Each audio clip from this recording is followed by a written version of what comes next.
Good morning, and thank you for joining us today. My name is Jackie Gutierrez. I'm the Senior Member Services Manager with the California Restaurant Association. Before we get started, I'd like to go over a few housekeeping notes. We have disabled the chat and raise hand functions, so please use the Q&A section to ask any questions you may have. We will do our best to address any question that you pose to us, but if we don't get to yours, please send your question to helpline@calrest.org. We will have the appropriate team member or partner get back to you as soon as they are able. Today's webinar will be recorded, and we will be sending out a post-webinar email with a link to the recording along with the slides used and any handouts mentioned during the webinar that our CRA members can access. If you are not a member of the CRA and would like more information on becoming a member and the benefits of membership, please go to our website at www.calrest.org or email membership directly at membership@calrest.org. Before we get started, I would like to take this opportunity to introduce our generous sponsor of this webinar and CRA Marketplace partner, Alia Shita with United Healthcare. Welcome, Alia, and thank you for joining us. Awesome. Thanks, Jackie. Hi, everyone. It's so great to be here. We are thrilled to partner with the California Restaurant Association and the National Restaurant Association to offer some exclusive programs and solutions to you just for being a member. Hopefully, you've heard about our employer-sponsored healthcare benefits, but we have so much more than that. Especially during the pandemic, we've expanded to offer some direct-to-employer or direct-to-individual options. So what that means is, as an employer, you can pass along these resources to your employees for them to purchase directly. These include health insurance. We now have individual and family health insurance available. And we also have telehealth, which is amazing. Alden, if you want to go to the next slide. This is such a phenomenal program. It is called Healthiest You by Teladoc. And you as an employer can sponsor the program for your employees, or you can have employees purchase it directly. But they get access to 24/7 unlimited visits for mental and medical care for just $9 per employee per month, or $12 a month if they purchase it directly. So I encourage you all to take a look and see if we might be able to help you with any of these programs for the next year. Thanks so much. Thank you, Alia. It is now time to introduce CRA's Legal Center partner, Alden Parker with Fisher Phillips. Alden will be discussing managing March Madness in the workplace. Thank you, Alden. Thank you for joining us. Yeah, thank you very much. And Aaliyah, thanks for going ahead and making everybody aware of those benefits, and Jackie for having me, and Fisher Phillips for today's seminar. So I'm going to go through sort of an overview of what we're going to talk about today. We're certainly in March Madness season, so I thought it was appropriate to talk about really all the vices that might go ahead and interact with your employees and may impact the workplace. And how we can go ahead and strategize to meet those issues and navigate through them. So we're going to talk about gambling today. We're going to talk about marijuana, drugs, e-cigarettes, alcohol, tattoos, and body piercing. So it's going to be quite an adventure, a little departure from your normal, how are you going to handle a leave, or how are you going to discipline an employee effectively, or a workplace investigation. This is going to be pretty interesting. March Madness has personally gone ahead, and I have a renewed interest in it now. My son is at Purdue. I did not have a big program basketball when I was in college, so I've certainly adopted Purdue with my coffee mug for the weekend that says I'm a Purdue dad, and the gear that you go ahead and put on. So we're watching March Madness this year with a pretty good Purdue team. Pretty closely. We're looking forward to it. And as a result, you might think about what are you going to do for pools at your back office or even at your restaurant. You might have people that are running pools and talking about those with their coworkers, that type of thing. And we're going to talk about it. This is the time of year when businesses are very impacted with dealing with workers, productivity, with going ahead and dealing with issues surrounding this, where cell phones are creeping into the workplace when they're not supposed to be on the floor, or they're not supposed to be in the back of the house. There's a big impact here of people and how we're going to deal with it. you'll see that there are some reports here that there's enormous losses in the workplace as a result of this phenomenon every March. Wallet Hub goes ahead and estimates that we're talking about $13 billion in losses from lack of productivity of the workers. They're spending 6 hours of workday going ahead and following March Madness, and that's the average worker. Now that's going to be brought down by some of your more conscientious folks, but you're going to have quite a few people that are tempted to go ahead and spend a lot of work time watching this, following it, and trying to go ahead and maybe even miss time. This is particularly important this year when so many additional leave opportunities are available to workers here in California. We're very concerned that workers are going to go ahead and try to exploit the supplemental COVID paid sick leave and tap into some of those easy reasons in the first bucket that trigger paid time in order to miss a Thursday and a Friday of some of those first 2 weeks during the March Madness, where they go ahead and are able to watch games all day. So watch for a spike there and make sure we have in place how we're going to go ahead and manage that COVID supplemental paid sick leave so that we know that that's a legitimate reason for missing, or we're at least testing it a little bit to make sure that we're trying to keep a lid on it and we don't lose staff in an already stressed period of time where we're having a very difficult time hiring people. So we need to go ahead and make sure that we're communicating with everybody about this, that we're trying to tackle this up front.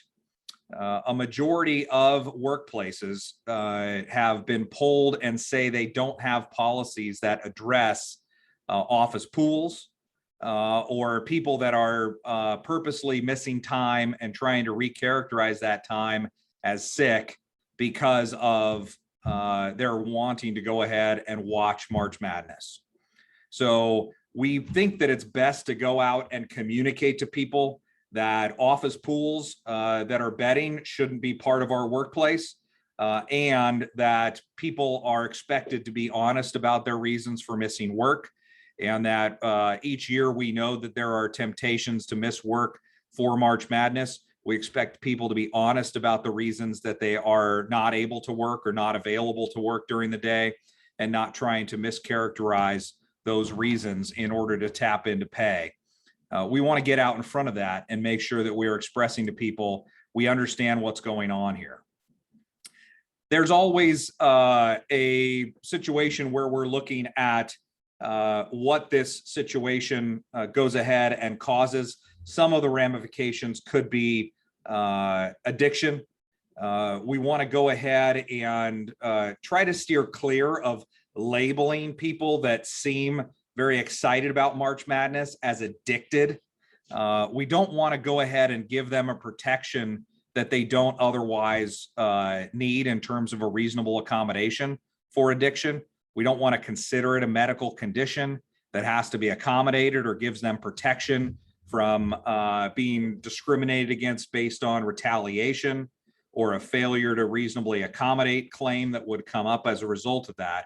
We want to make sure that we are looking at this and characterizing it as focused on what our policies are, that employees are expected to continue to work their shifts. They're expected not to have their cell phones on the floor. We go ahead and enforce those universally, and we expect that we don't have gambling in the workplace. But all of those things are very, very tough situations to monitor. We just don't want to give someone the idea that they are protected under the Americans with Disability Act or the California Fair Employment Act because we're thinking that they have some level of addiction or medical issue. So is gambling even legal? Under the California Constitution, it's not. That seems a little strange because we go to, let's say, basketball games now. If you go to the NBA, they'll have 50-50 raffles that have been deemed not to be gambling under the definition of gambling. You'll see card rooms. You'll even see different situations where on Native American land, there may be full-size or full-scale casinos. All of those have a specific reason why they're there. But all of that is against the backdrop of specific carve-outs that don't necessarily apply to our workplace. If we're looking at whether gambling is illegal, the California Constitution is going to say it's not. Betting pools have fines.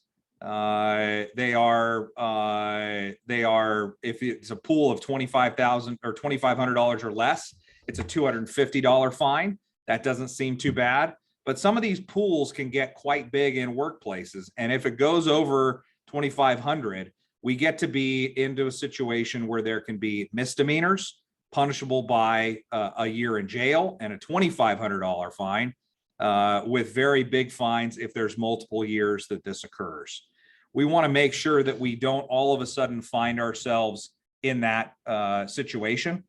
And we don't want to be faced with that level of inquiry. So banning pools is certainly the most effective way to do this. Some people look for other ways that they can go ahead and tap into the fun, tap into what employees want to do. They want to follow this. I can tell you that one of the ideas that a lot of people use is that they do go ahead and offer people to submit brackets. And the employer, instead of going ahead and having a pool of money, this is free to the employees. And they go ahead and say, we will go ahead and give you a gift card, or we will donate to a charity of your choice, going ahead and saying that is what the prize is for winning the office pool on March Madness. It's a creative way to tap into the energy that surrounds this without running afoul of the prohibition about gambling in the workplace. And if you're looking for a way to go ahead and tell employees, hey, look, we have a prohibition against gambling, we cannot participate in it, that gets communicated through our managers, because we absolutely can't have managers participating in it.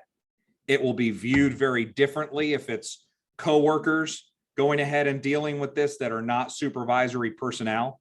But if supervisors are participating in this, that liability from the Gambling Control Commission of California will flow through to the employer. So we've got to get out in front of it. And if you're looking for a way to maybe control that narrative and make it sound just not so punitive to everybody to come out and say no gambling, offering a substitute like this could be a great option. And if you want some more ideas about that, feel free to go ahead and contact me. I think it's a great way that we can talk about what the company sponsored prize would be, how you could go ahead and speak to everybody and run one of those programs. I've got quite a few examples there. There are other situations that come up as a result of March Madness activities. We every year seem to get claims that certain people are inevitably excluded from pools that supervisors are running or participating in. The most common of this seems to be gender, where we'll have managers assume wrongly that some people may not want to participate in the pool because of gender. I've seen this particularly in the back of the house, where we'll have different genders working in back of the house on the line. And certain cooks back there will assume that female employees don't want to go ahead and participate in the basketball pool, and they'll naturally exclude them. When we have a manager involved in that situation, we typically see discrimination claims being made, and we want to make sure we avoid that. That's not the only time that this issue comes up. There are obviously other protected characteristics, and it's another way where the pool that I'm thinking of, where you have a company-sponsored prize or a company-sponsored donation program, it's a way that everybody can feel that they can be a participant in it. There's a low barrier of entry, meaning they only just have to fill it out. They don't even have to do anything with it. And everybody, regardless of whatever protected characteristics they fall into, are able to participate, and no one's excluded. So we want to make sure that we go ahead and either directly address with an alternative, or at least directly address our managers and say, absolutely, managers, you are unable to go ahead and participate in pools with coworkers. If they're going to do it on their own and it's not something that's being facilitated by the company, then it's their issue with the Gaming Commission. We just need to make sure that our managers are not engaged in the conduct themselves. So I've gone ahead and included another slide that talks about different ways to, join them if you can't beat them. If you have an environment where it looks like this is just a situation where we're going to fully embrace March Madness, then you want to go ahead and try to control that, is my pitch.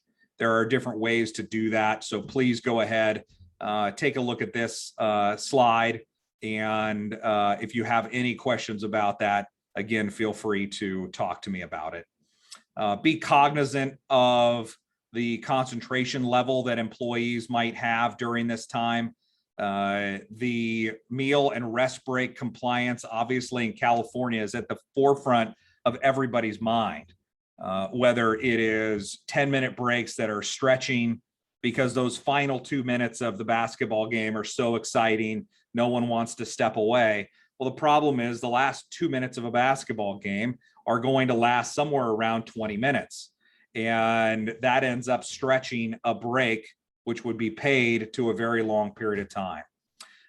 Lunch, 30 minutes off the clock. While it can certainly impact the floor's operation or the back of the house's operation, at least if the lunch stretches beyond 30 minutes, it's unpaid time. We do want to make sure that we go ahead and try to keep people to a reasonable lunchtime. I will say, from handling so many PAGA cases and class cases, that we want to be sure that we're not over disciplining people for being late from lunch, because ultimately that encourages a lot of people to return early and they end up punching at the 28th or 29th minute. If they're going ahead and straying into that 32nd, 33rd, 34th minute, the good news is those are unpaid minutes, and they substantiate the idea that you're giving everybody at least 30 minutes of lunch every day to meet your meal period requirements. For everybody that, I don't want to turn this into a wage and hour discussion, but make sure you're not rounding your lunches any longer. Paying true time is recommended, both for obviously lunches due to a Donahue decision, but really for the full time. The technology we have nowadays really makes paying true time much more attractive. We've seen a wave of rounding cases recently where a neutral policy is sort of the benchmark of rounding, both the beginning and the end of a shift. But the problem is that there's a second phrase in a legal rounding policy that has to be that over time, the neutral rounding policy in practice has to inure to the benefit of the employee, meaning that it ends up going ahead and having a situation where employees gain time through rounding over time and not lose time. That measurement becomes a real litigated issue that people exploit in the PAGA context. And my only sort of leaving advice on this is to point out for everybody that your conscientious employees show up on time. Quite frankly, they usually show up a couple minutes early. And what you're doing is you're going ahead and taking time away from your most conscientious employees under a rounding policy, and you're overpaying the ones that are consistently or chronically late because you're rounding back their time. And so what you're doing is you're actually giving time to the underperforming employees and taking it away from the performing employees. I strongly recommend everybody look at paying true time rather than rounding. If you want to talk about that, please feel free to contact me there too. So let's talk about marijuana. We've had a long period of time now where first medical marijuana was around. Now there's legalized marijuana in California, and it certainly impacted a lot of operations throughout the state and throughout many states. There are 14 states along with DC, Washington, DC, and Guam where there's legal recreational marijuana. 36 states, including DC, Guam, Puerto Rico, and US Virgin Islands with medical marijuana. There are quite a few ballot initiatives that will be heard in November, and it is a huge crop now and industry that is very unlikely to be undone and we see walk back. So it's going to end up being around for a long time. Now, the first question that everybody asks is, well, wait a minute, federal law still applies, right? As an employer, I have to comply with both federal law and state law. And the federal law says that it's still a Schedule I controlled substance, illegal for use, and that anyone that's using it under a state law, that is illegal. That is a correct statement of the law, but the enforcement position of the DOJ is that we're not going to go out of our way to prosecute marijuana cases. They're not going to do it at an individual level.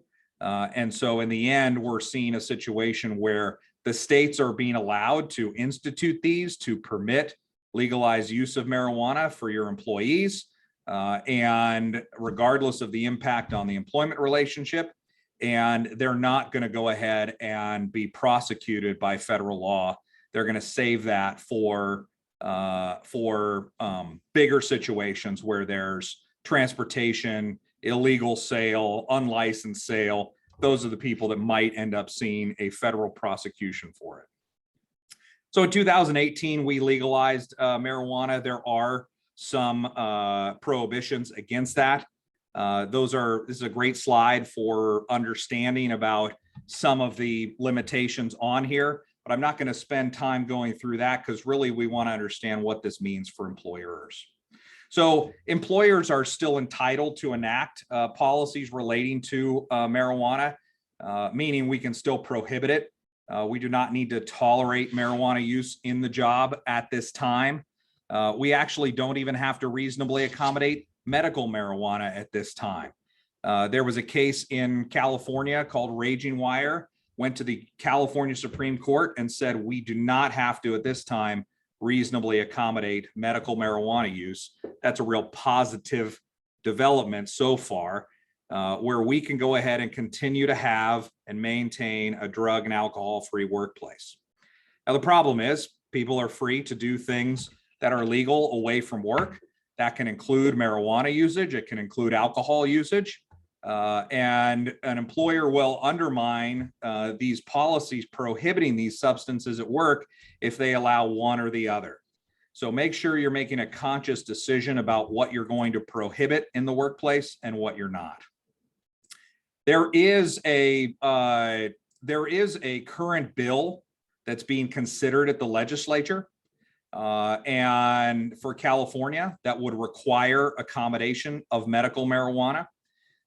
This follows a lot of different litigation that's occurred, whether it's in Massachusetts, whether it's in California.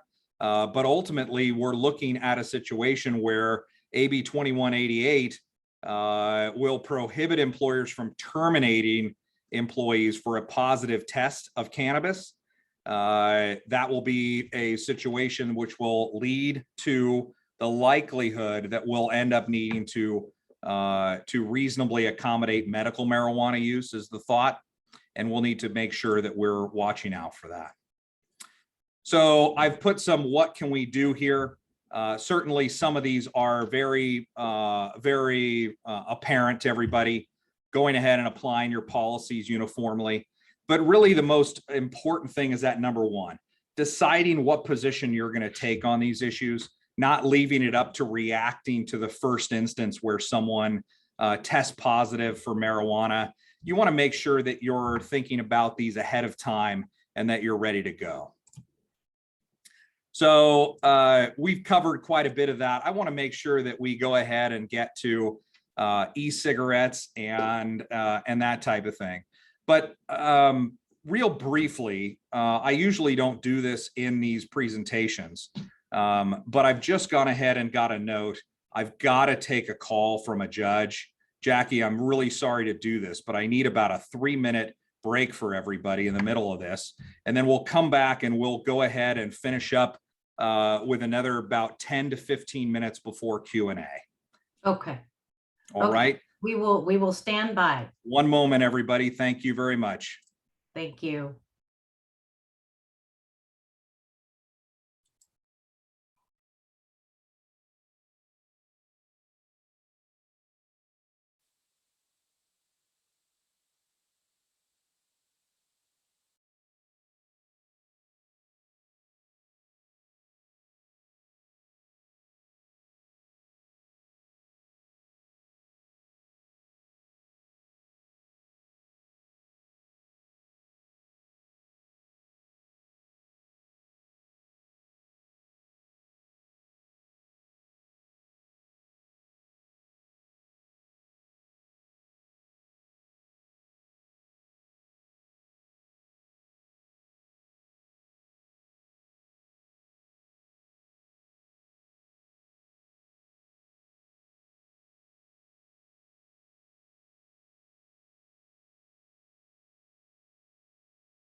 Hi, Lorraine. Thank you for the question.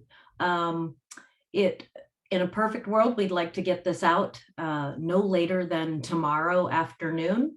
Our goal is for it to be this evening. We have to gather the assets, any handouts that he refers to, and we'll get all of those wrapped up in a post-webinar thank you for attending email. So it should be available for review no later than end of business tomorrow.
All right. Hello, everybody. I appreciate that brief break.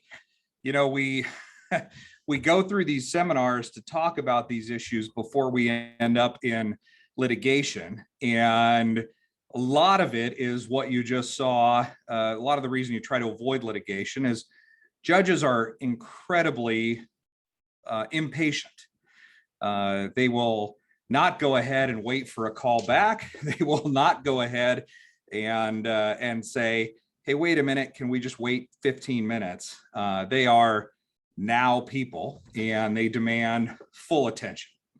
So I appreciate that, everybody. Thank you so much. And I want to talk about smoking.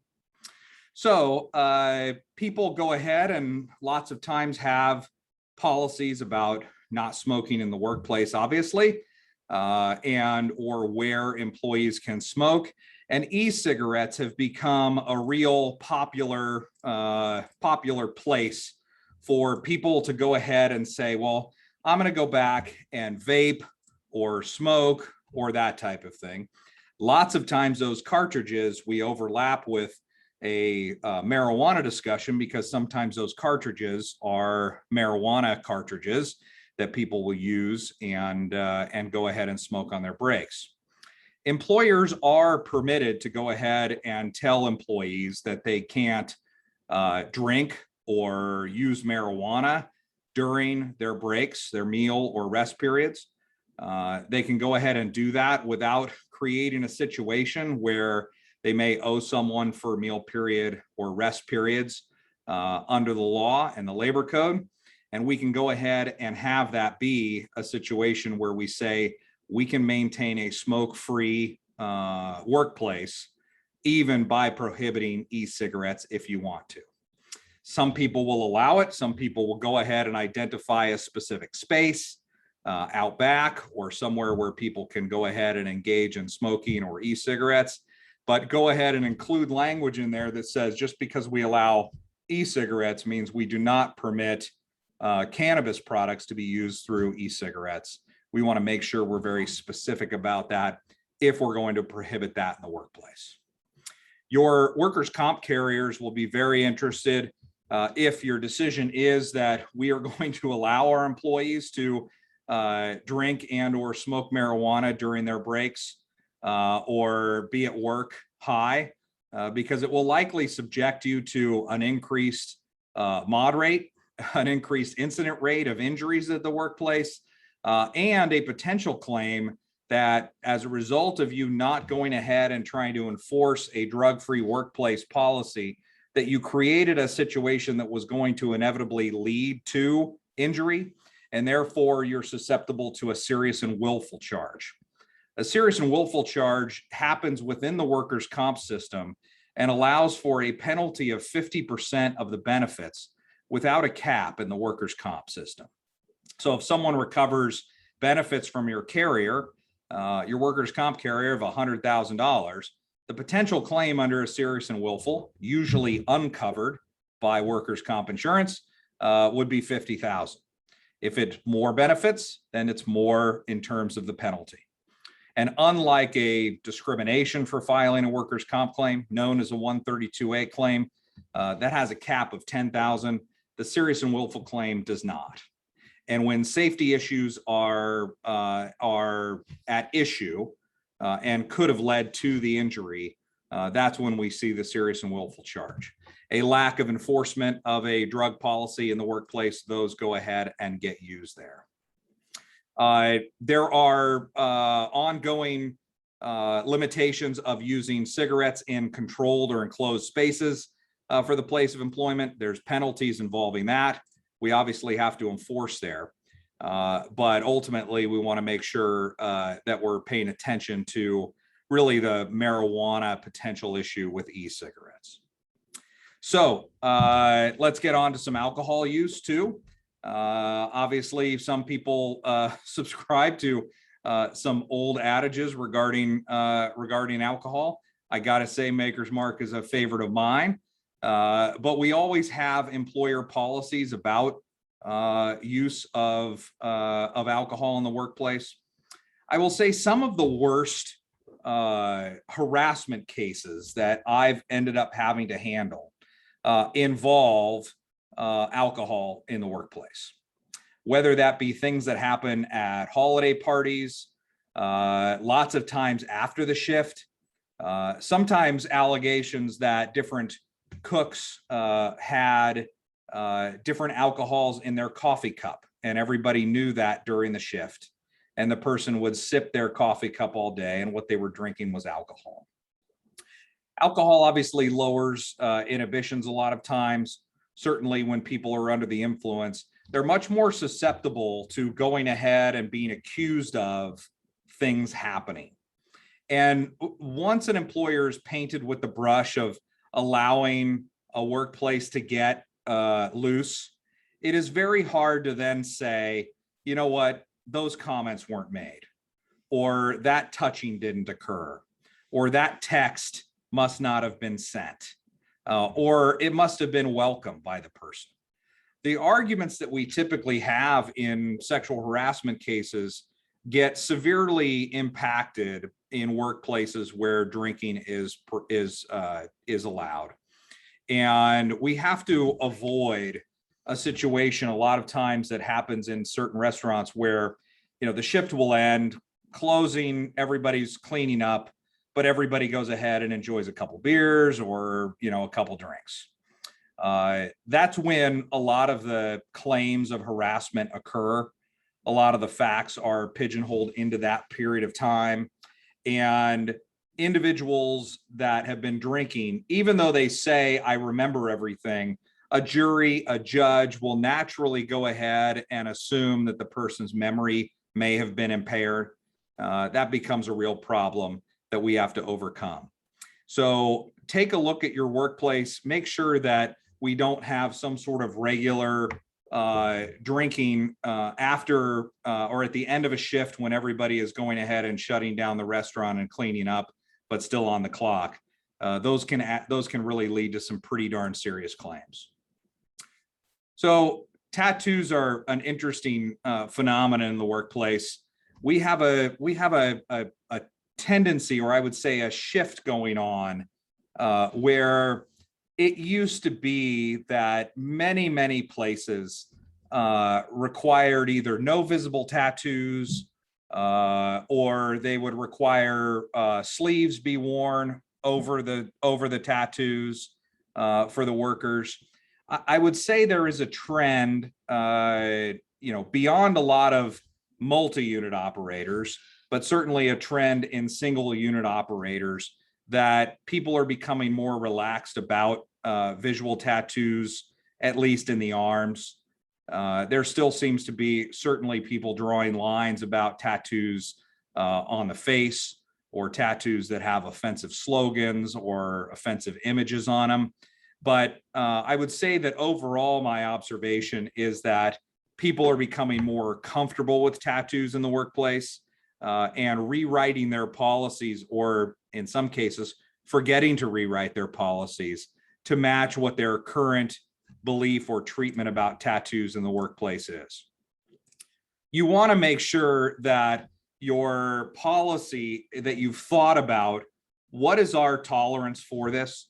What are we trying to go ahead and create in the workplace? And then what are the real problems that can go ahead and develop? Different people will take all sorts of different approaches, but the big problems come up when we haven't updated our policy in a long time. And we go ahead and have a policy that says we don't permit visible tattoos in the workplace. But over time, we've certainly allowed it with a lot of people. Or we differentiate between the front of the house and the back of the house in terms of visible tattoos, but our policy doesn't reflect that. And then at some point, someone has a tattoo that we disagree with or is in a location that we don't like, and we want to discipline that person or deal with the situation that could result in the end of their employment. We need to make sure that the policy matches what our beliefs are, because in the end, and our enforcement is, because in the end, when we don't have that matching what our level of comfort is, and we try to apply this to a situation on the fly, that's where litigation will come up. That's where you'll have to set aside time and be at the mercy of a judge like I was. And we really need to go ahead and think about these issues ahead of time, what we're going to do. I can tell you that what most have is a policy that will differentiate nowadays between tattoos in the front of the house versus the back of the house. The front of the house, I would say the majority of establishments still say that visible tattoos are not permitted.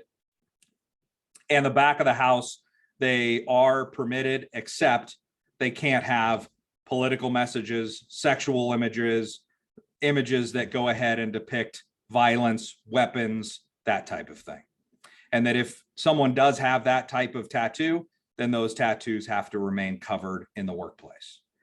We want to give some thought to that, make sure that it matches what you want to create in your system, and then have a written policy that matches what we're going to enforce and what we're not. Any employment case is always going to start with that written policy. And it's so interesting how these things come up. And every time we go to a mediation or there's a motion in front of the judge, if there is inconsistent enforcement, meaning enforcement that's different than the written policy, or a written policy that we didn't enforce in most instances, in court, when you have a motion presented to a judge to maybe dismiss a case, you will lose that situation. If there's a difference between the policy and the enforcement, you're going to be on your back heels in that motion in front of the judge. In mediation, when you're trying to maybe solve the problem and make a business decision, you're likely going to push the expectations of the other side much higher if the enforcement doesn't match the written policy, or you have a written policy that simply hasn't been followed or ignored. And we need to make sure that we go ahead and address that. Employees left to their own devices on these issues are always going to interpret the situation in the light most favorable to themselves. And so when you're trying to take action against someone for an objectionable tattoo, a tattoo that you disagree with, a placement that you disagree with, you're going to have a situation where they are always going to have noticed what you do with other people and whether they are being treated supposedly differently than others. And you want to be on solid foot ground at that, or foothold at that point, where you go ahead and have very, very consistent situations. Let's move to piercing here. So piercing, we have a situation where similar to tattoos, there's quite a few discrimination claims that can come up. There's some protections that happen with people who suffer adverse action because of body piercings. And a lot of times what this happens is policies that can differ between men and women and different religions. That type of situation comes up quite a bit. I'm sure people have gone ahead and faced this in workplaces. How do we go ahead and deal with this? There are cases that are very good guideposts on this. And, you know, we've gotten to refocus on what religious accommodation and religious discrimination looks like during the pandemic issue because of vaccine policies, because of masking policies. And I will share with you that the threshold for having someone invoke religion for something like a piercing or some other item like a vaccine is very, very low. It is a good faith belief by the person that almost universally has to be accepted by the employer. The employer will have a burden to show that the other person does not have that good faith belief. The courts say that they are not going to get into a discussion or decision about what is or isn't actually part of a religion. They are simply going to look at whether there is evidence enough that the person has a good faith belief in that religion. And this can be accomplished so many different ways with employees simply saying, I do have that. Someone is going to tell you that that employee doesn't follow that religion. They never have. I knew them years ago. They are a heathen, or whatever it is that they're going to say. And ultimately, judges are going to be very, very permissive because they believe that people's religious beliefs can change. They're correct in that. Someone can go ahead and find a religion the day before they get the nose piercing and come to work and assert that religious issue. But you'll have to treat this very, very delicately. And we do have to remember that it's religious accommodation, which means it doesn't mean someone says, I have this religious belief, and so I get to do whatever I want. It is a back and forth of that accommodation that an employer can engage in, and it's a reasonable accommodation of religion. That can include putting a flesh-colored Band-Aid or cover over the piercing, having someone remove the piercing during work hours. Most people are settled in the area of having a small flesh-covered coloring of covering of a nose ring in order to reasonably accommodate that person's religious belief if it occurs. These are case-by-case situations. So if they come up, please make sure that we're considering your branding, your image, values, mission, and going ahead and thinking about safety.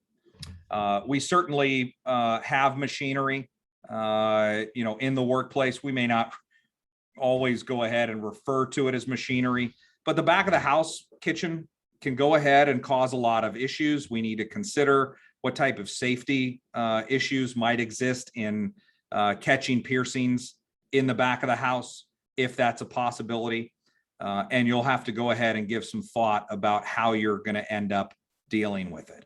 Are you going to take an all or nothing approach? Are you going to differentiate between the back of the house and the front of the house? All of those things are at play in your decision-making process here. So we are at 10:45.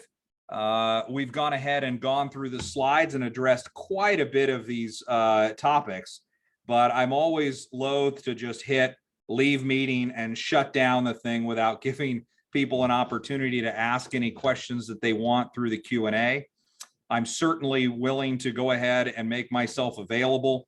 My information is up on the screen. People can privately email me with their questions. I'm happy to answer those as part of this program, free of charge, as a service to CRA members. And as always, Jackie is there ready to go ahead and field your questions as members and get them to the right legal partner that can address them when they come up, whether they are on these topics or whether they are on other topics. As a member of the Legal Center and talking with my colleagues that do it, we really do have a passion for helping members with their questions. And we love when you use that member benefit. It's underutilized, quite frankly, and it's something that is a huge benefit to get that amount of time from attorneys that focus on restaurant issues and can go ahead and answer your questions. And it's of no additional cost other than the membership fee you've already paid. Please use that. And Jackie will source the right legal center person for you. And you'll find a great benefit there that you should be using each and every month so that you maximize that benefit. Don't leave minutes on the floor month after month and have them expire. Make sure that you're finding those issues that you need to talk to someone about and go ahead and have those addressed. There is a question here where someone says, do I know how the health department feels on nose rings? The health department will always look at it in the same way, where someone goes ahead and needs to be reasonably accommodated due to religion.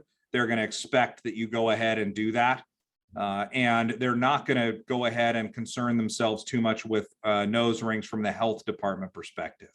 Now, you may have a different view from Cal OSHA's standpoint on a safety question having to do with other types of piercings that could go ahead and cause injury, whether that is dangling earrings that go ahead and can get caught and cause injury. Those types of issues can end up going ahead and getting a lot of attention from Cal OSHA, but I don't think you're going to see a whole lot of concern from the health department on nose rings, and they're always going to look at it from the religious accommodation standpoint. There's another question here about if we suspect someone is under the influence of alcohol, and I'll add drug, but we're not sure and we send them for a drug test, is that paid time, and how should the conversation be handled? So in California, reasonable suspicion drug testing is still allowed. You can do pre-employment, post-offer drug testing if you want.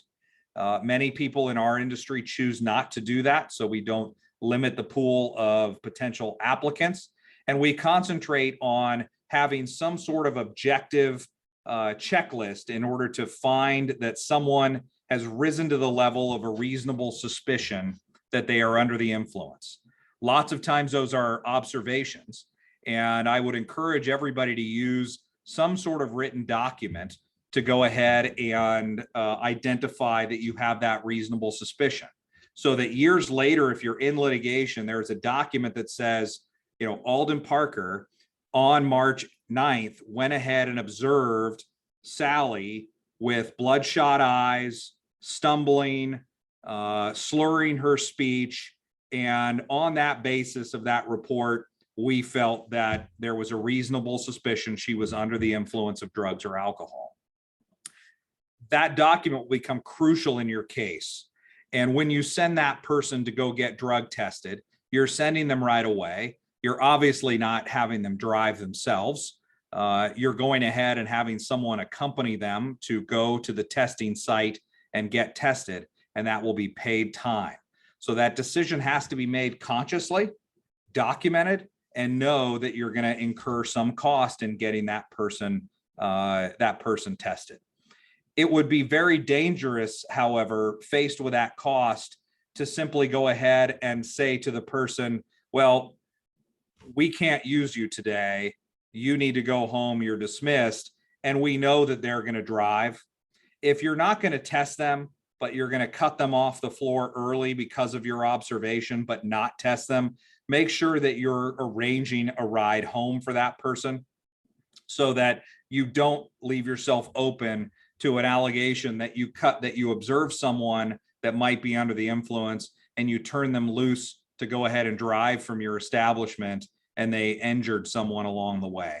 We don't want to get involved in that. Get the person home if you're not going to go ahead and take them to a testing facility and pay them for that time. Okay.